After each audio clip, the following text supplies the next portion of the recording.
அஸ்ஸலாமு அலைக்கும் வரஹ்மத்துல்லாஹி வபரகாத்துஹு.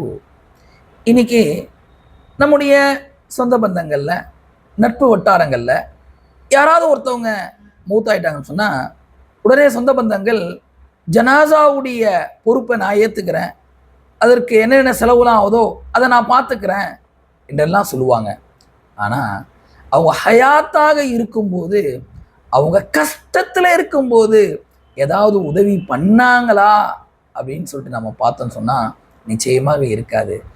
அதுதான் அல்லாமா இக்பால் ரஹிமஹுல்லா சொல்கிறாங்க, மௌத்தாயிட்ட பிறகு நீங்கள் 1000 பூவை எடுத்துன்னு போயிட்டு, அல்லது 1000 பூச்சண்டுகளை எடுத்துன்னு போயிட்டு, அல்லது கபருடைய வேலைகளுக்காக வேண்டி நீங்கள் செலவு செய்கிறத விட, அவர் ஹயாத்தாக இருக்கும்போது, அவர் உயிரோடு இருக்கும்போது அவரை நீங்கள் பார்த்து கண்ணியமான முறையில் சிரிக்கிறது இருக்கு, அதை விட சிறந்தது என்பதாக சொல்கிறாங்க. சுப்ஹானல்லாஹ்.